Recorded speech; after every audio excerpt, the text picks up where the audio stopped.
Assalamualaikum warahmatullahi wabarakatuh. Baik, kita lanjutkan lagi biar tuntas ya. Ada satu teori yang bilang begini, bahwa agama dan filsafat itu bisa saling mendukung. Apa yang bisa diberikan oleh agama pada filsafat? Yang pertama, agama bisa memberikan inspirasi, bahan tentang kebenaran pada filsafat. Yang kedua, agama bisa memberi argumentasi.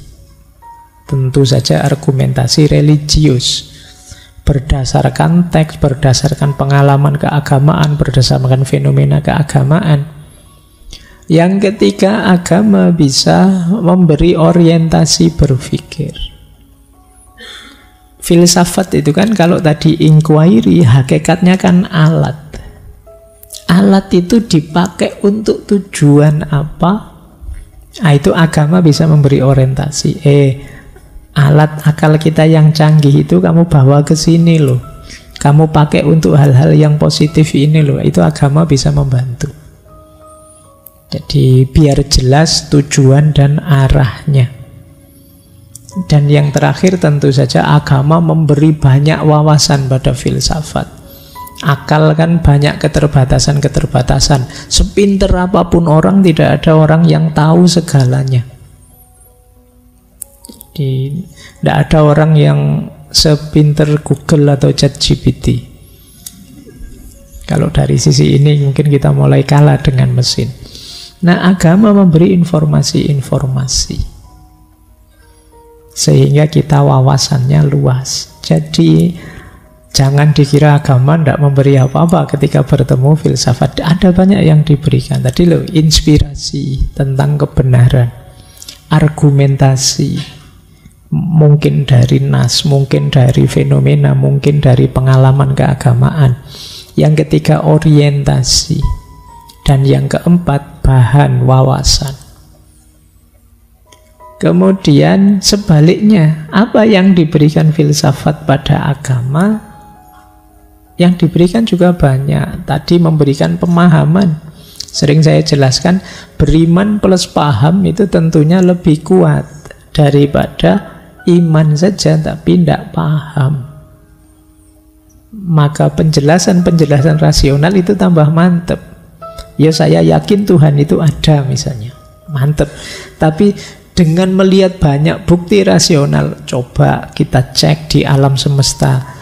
Alam serapi ini kalau tidak mungkin kan terjadi secara kebetulan. Kalau tidak ada Tuhan, tidak mungkin.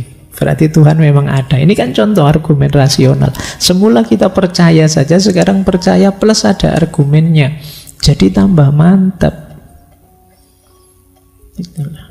Misalnya kalian, saya pokoknya percaya 100% padamu. Alasannya apa? Tidak ada alasan. Itu kan biasa. Tapi alasannya apa? Saya tahu karena nggak mungkin kamu berkhianat. Alasannya yang pertama, kamu tergantung padaku. Kamu kalau berangkat kuliah ya pakai motorku, akhir bulan ya utang padaku. Misalnya, loh kayak gini kan ada argumennya. Ketika ada argumennya, kamu lebih mantap. Tapi kalau sekedar percaya, ya bisa. Tapi kalah mantap dengan yang punya argumen kuat. Di situ gunanya filsafat masuk, memberikan pendasaran rasional. Makanya dalam beragama kadang-kadang kita diminta untuk sangat dalam sampai level hikmah. Level hikmah itu kan level filosofis, level falsafah. Biar apa? Tambah mantap. Yang kedua, filsafat memberi fungsi kritis. Karena sering orang beragama itu justru terjebak pada pemahaman dan pemikirannya sendiri. Dia sulit membedakan ini agama, ini tafsirku atas agama. Ini Al-Quran, ini pemahamanku atas Al-Quran. Ini yang bisa mengkritisi pembedaan gini ya masuknya lewat filsafat. Al-Qurannya pasti benar, tapi pemahamanku bisa keliru. Nah, ini namanya fungsi kritis. Kita sering terjebak pikiran kita sendiri atau pikiran kelompok kita.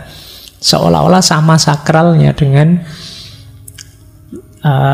agamanya, sama sakralnya dengan nasnya. Padahal ada jarak.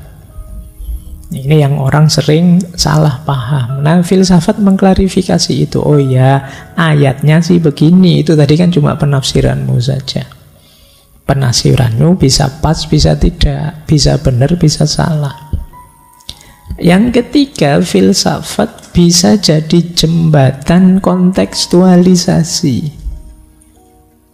Ayatnya bunyinya begini, ajaran agamanya begini, sementara situasi di masyarakat sekarang begini. Bagaimana menerjemahkan ajaran itu sekarang? Nah, itu kita perlu melakukan ijtihad, mendayagunakan akal kita.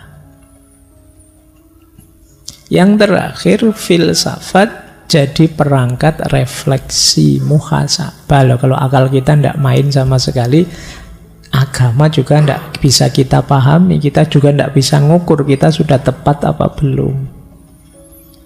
Jadi ini beberapa ilustrasi dukungan filsafat pada agama. Jadi sebenarnya kalau kita cermati ya sama-sama saling mendukung. Agama pada filsafat, juga filsafat pada agama. Nah, sekarang kita lihat ya. Ada pertanyaan begini, sering ditanyakan pada saya. Kenapa sih ada orang yang masih saja melarang filsafat? Sekarang saya agak ganti posisi ya, seandainya saya mereka yang melarang filsafat. Termasuk beberapa agamawan. Yang pertama, setelah saya baca banyak sekali argumen-argumen, sebenarnya ada beberapa alasan positif, meskipun ada juga yang perlu dikritisi. Ada alasan positif apa? Proteksi yang pertama. Proteksi itu ada niat baik, melindungi umat, melindungi orang beragama, agar tidak sibuk belajar filsafat terus malah kacau agamanya. Jadi ada niat baik itu sebenarnya. Ingin melindungi, ingin memproteksi. Ini kita husnudzon dulu ya, versi awal. Jadi ya terima kasih kan mereka perhatian pada kita. Imam Ghazali pernah nulis kitab yang judulnya Iljamul Awam an Ilmil Kalam. Iljamul Awam itu mengendalikan orang awam an Ilmil Kalam, dari ilmu kalam. Maksudnya ya orang harus sadar diri. Jadi kalau memang ingin belajar ya belajar, tapi kalau setengah-setengah tidak, mending tidak usah sekalian, biar tidak kacau. Nah ini aspek proteksi. Yang kedua, aspek priority. Aspek priority itu iya, filsafat itu baik, filsafat itu penting, tapi dia tidak nomor satu. Dia tidak fardu ain. Di beberapa ulama disebut filsafat itu hanya fardu kifayah kok. Tidak harus semuanya jadi ahli filsafat, nanti malah ruwet dunia ini. Ngoyel kafe itu kan ya malah susah. Semuanya filsafatan, tidak ya sebagian. Kalau sudah banyak, beberapa sudah ahli filsafat, ya sudah, tidak harus semuanya. Jadi sifatnya fardu kifayah. Priority itu ada yang lebih penting, jangan didahulukan yang ini dulu. Ya nanti kalau yang lebih penting beres baru ini. Ya kalau bagi agamawan yang lebih penting itu mungkin akidahnya, mungkin ibadah dasarnya dan lain sebagainya. Itu argumen positif kedua. Argumen ketiga, kapasitas. Nah ini kalau di Ibnu Rus juga disebut kapasitas itu. Manusia itu ada yang levelnya khotobiyun, ada yang jadaliyun, ada yang level hikmah. Jadi memang filsafat itu perlu keterampilan khusus, keahlian yang agak mendalam, yang tidak semua orang mampu. Maka ayo mengukur diri. Di aspek kapasitas namanya. Ayo sadar, wah saya belum nyampe kalau ke sana, nanti dulu itu. Nah, ini namanya kapasitas. Jadi wong doa sholat saja saya belum hafal, Pak. Nanti kalau filsafat sholat nanti dulu ya, Pak. Itu saya belum mampu. Ini urusan kapasitas dan prioritas tadi. Jadi ada alasan-alasan ke sana. Nah, ada pula alasan yang ini biasanya tidak disadari, point of view dan interest. Ada kepentingan sehingga point of view, sudut pandangnya terbatas. Hanya melihat ini saja. Misalnya, dari sekian banyak pikiran-pikiran para filosof, ada yang positif, ada yang negatif, ada yang cocok dengan agama, ada yang tidak cocok dengan agama. Diambil yang tidak cocok dengan agama saja. Diambil yang ateis-ateis saja. Terus disimpulkan berarti filsafat itu mesti ateis. Ini namanya sudut pandang yang reduktif. Jadi menilainya kurang utuh. Hanya melihat sisi negatifnya. Apalagi terus ada interest-interest, kepentingan-kepentingan, persaingan-persaingan. Misalnya, zaman dulu ada fase di mana banyak sekali ulama tidak suka dengan aliran Mu'tazilah setelah terjadi peristiwa Mihnah. Ketidaksukaan pada Mu'tazilah itu terus mengimbas pada pandangan ya semua aliran ilmu kalam itu, ya apalagi yang menggunakan filsafat itu terus dianggap sesat semua. Nah, ada kepentingan ini kemudian jadi ada konflik, kemudian argumennya didramatisir bahwa semua pikiran ilmu kalam, semua pikiran filsafat itu kacau. Nah, ini interest. Ada lagi yang terakhir, saya tidak tahu apa masih ada yang terakhir ini. Nanti coba teman-teman googling ya. Ada istilah filosofobia. Filosofobia itu fobia filsafat. Kalau di penjelasannya sih fobia filsafat itu ada orang yang mengalami trauma-trauma tertentu dengan filsafat atau salah paham tertentu tentang filsafat sehingga dia alergi pada filsafat. Setiap dengar kata filsafat itu bayangannya neraka terus itu. Bayangannya. Jadi itu filosofobia.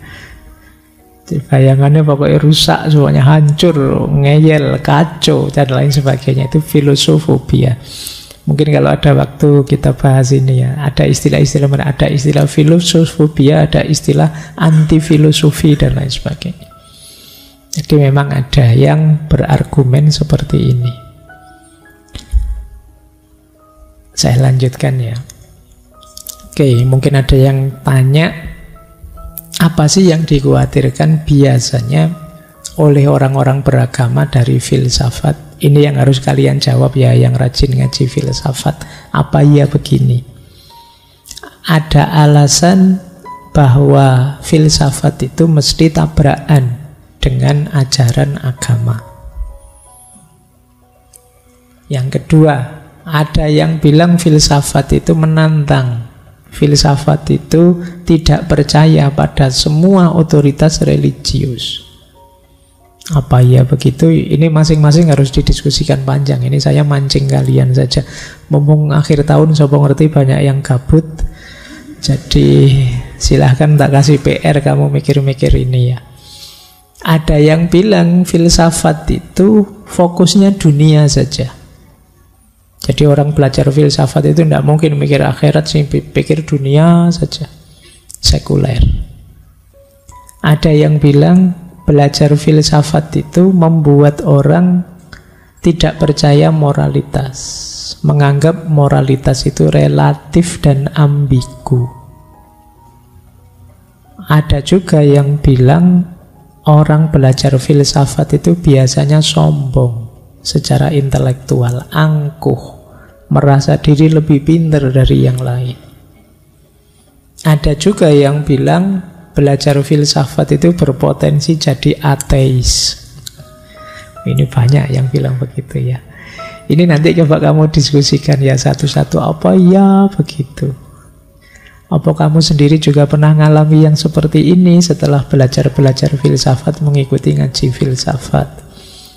Kalau iya, ya mumpung belum bahaya. Kamu minggir saja, kan gitu. Nanti yang disalahkan saya nanti. Oke, coba dianalisis secara jernih ya. Apa memang filsafat itu selalu tabrakan dengan agama? Apa memang filsafat itu selalu meremehkan otoritas religius? Apa yang dipikir hanya dunia saja? Apa menganggap moralitas itu selalu relatif?